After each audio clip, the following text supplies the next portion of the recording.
सोचो तुम बेड पर लेटे हुए हो और तुम्हारा दिमाग जाग चुका है, तुम्हारी आंखें भी खुली है, लेकिन तुम्हारी बॉडी 1 इंच भी नहीं हिल पा रही है। सांसें धीरे धीरे भारी होने लगती है और ऐसा लगता है जैसे कोई तुम्हारे छाती पर बैठा हुआ है। तुम चिल्लाना चाहते हो लेकिन तुम्हारी आवाज ही नहीं निकलती। क्या तुम्हें ये किसी हॉरर फिल्म का सीन लग रहा है? नहीं, ये है एक फिनोमेनन जिसे कहते हैं स्लीप पैरालिसिस।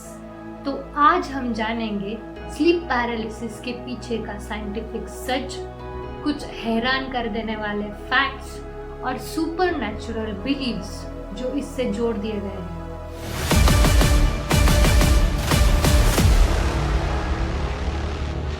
तो सबसे पहले ये समझते हैं कि स्लीप पैरालिसिस होता क्या है।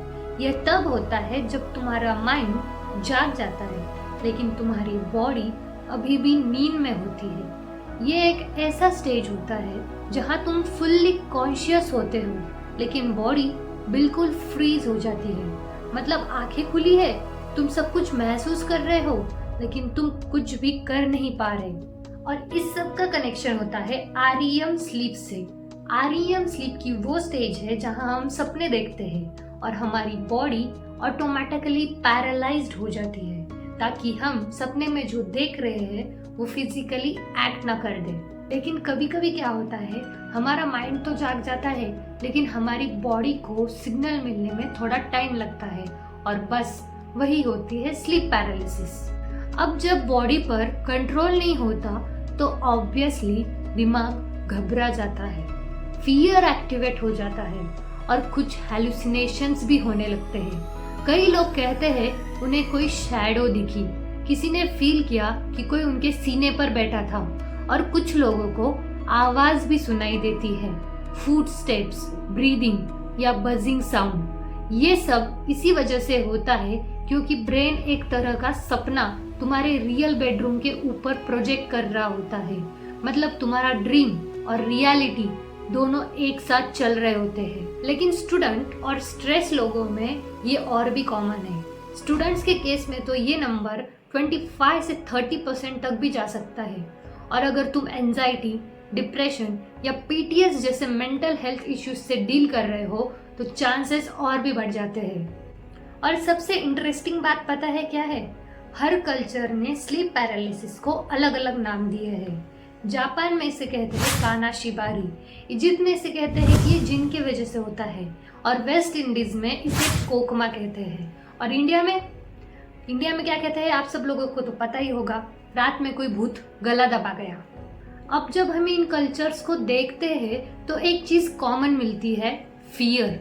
जिस सोसाइटी में लोग स्लीप पैरालिसिस को सुपर नेचुरल समझते हैं वहाँ लोगों के एपिसोड्स और भी ज्यादा टेरिफाइंग होते हैं। मतलब जब तुम्हें लगता है कि तुम पर कोई भूत आया है तो दिमाग उस डर को और ज्यादा रियल बना देता है। लेकिन अब सवाल ये आता है, ये होता क्यों है? इसके ट्रिगर्स क्या है? सबसे कॉमन ट्रिगर्स है रात भर जागना, नींद का रूटीन खराब होना, स्ट्रेस या एंजाइटी, मोबाइल स्क्रीन को सोते वक्त तक यूज करना, सीधा लेटना या फिर नींद पूरी ना लेना। और कुछ केसेस में नैर्कोलेप्सी नाम की स्लीप डिसऑर्डर भी रिस्पॉन्सिबल हो सकती है। तो अगर तुम्हें स्लीप पैरालिसिस हो जाए तो क्या करें? सबसे पहले पैनिक मत करो।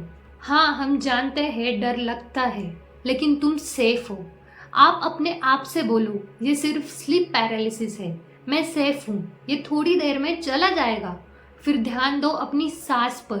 Deep slow breathing, 4 second inhale, 4 second hold और फिर 8 सेकेंड एक्सहेल। कोशिश करो अपने पैर के अंगूठे या उंगली को हिलाने की। छोटी मूवमेंट से पैरालिसिस ब्रेक हो सकता है। और अगर हो सके तो आंखें बंद करके किसी पॉजिटिव इमेज के बारे में सोचो। प्रिवेंशन भी पॉसिबल है। रात में फोन साइड रख दो 1 आवर पहले। एक फिक्स रूटीन बनाओ सोने का।